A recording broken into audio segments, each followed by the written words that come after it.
എല്ലാവർക്കും സുഖമല്ലേ? ഞാനിന്ന് വന്നിരിക്കുന്നത് ഒരു ഹെൽത്തി ആയിട്ടുള്ള ഷേക്കിൻ്റെ റെസിപ്പി ആയിട്ടാണ് വന്നിരിക്കുന്നത്. വെരി സിമ്പിളാണ്. എല്ലാ ദിവസവും നമ്മൾ വീട്ടിൽ സിറൽസ്, കോൺഫ്ലേക്സ്, പുട്ട്, അപ്പം കഴിച്ച് മടുത്തല്ലോ. അപ്പോൾ ഈ റെസിപ്പി ഒന്ന് ട്രൈ ചെയ്ത് നോക്കുക. വയറും നിറയും, നമുക്ക് കുറേ നേരം ഫുഡ് ഇല്ലാതെ നമുക്ക് സർവൈവ് ചെയ്യാൻ പറ്റും. നല്ലൊരു സാറ്റിസ്ഫാക്ഷൻ കിട്ടും. വീട്ടിൽ മിക്സിയോ ജ്യൂസറോ എന്തിൽ വേണമെങ്കിലും നമുക്കിത് ഉണ്ടാക്കാൻ പറ്റും. ഞാൻ എടുത്തേക്കുന്നത് ഒരു ബനാനയും ഒരു അവക്കാഡോ ആണ് എടുത്തേക്കുന്നത്. ഏതെങ്കിലും ഒരു ഫ്രൂട്ട് മതി. ഒരു ഫ്രൂട്ട് വെച്ച് നമുക്ക് ഉണ്ടാക്കാം. പിന്നെ ഞാൻ ഇവിടെ അവൈലബിൾ ആയിട്ടുള്ള എൻ്റെ ഫ്രൂട്ട്സ് എടുത്തതാണ്. പിന്നെ ഞാൻ അത് ഇട്ടിട്ടുണ്ടെന്ന് വെച്ചിട്ടുണ്ടെങ്കിൽ 2 കാഷ്യൂനട്ട്, 2 വാൾനട്ട് ആൻഡ് 2 ആൽമണ്ട് ആണ്. ഓപ്ഷണലാണ്, നിങ്ങൾക്ക് വേണമെങ്കിൽ ഇട്ടാൽ മതി.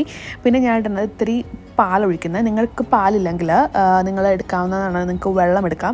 വെള്ളം വെച്ചിട്ട് ഇത്തിരി വെള്ളം ഒഴിച്ചാൽ മതി. എന്നിട്ട് നല്ല തിക്കായിട്ടാണ് ഞാൻ അടിച്ചെടുക്കുന്നത്. വാട്ടറി ആയിട്ടുള്ള ടെക്സ്ചർ എനിക്ക് ഇഷ്ടമല്ല. പിന്നെ ഞാൻ അതൊരു ഗ്ലാസ്സിട്ട് ഒഴിക്കുകയാണ്. ഞാൻ ഷുഗർ യൂസ് ചെയ്യുന്നില്ല, ഹണി ഒന്നും യൂസ് ചെയ്യുന്നില്ല. നിങ്ങൾക്കിപ്പോൾ ഹെൽത്തി ആയിട്ടുള്ള ഷേക്ക് ഇത്തിരി മധുരമുള്ള വേണമെങ്കിൽ നിങ്ങൾക്ക് ഇത്തിരി ഹണി യൂസ് ചെയ്യാം. ഞാനത് ഗ്ലാസ്സിട്ട് ഒഴിക്കുന്നു. ഞാൻ കുടിച്ചു. നല്ല ടേസ്റ്റ് ഉണ്ട്. നിങ്ങൾ ട്രൈ ചെയ്യണം. നല്ല ഒരു ഹെൽത്തി ആയിട്ടുള്ള ഒരു നല്ലൊരു ഫുഡാണ്. ട്രൈ ചെയ്തിട്ട് എന്നോട് പറയുക. Thank you.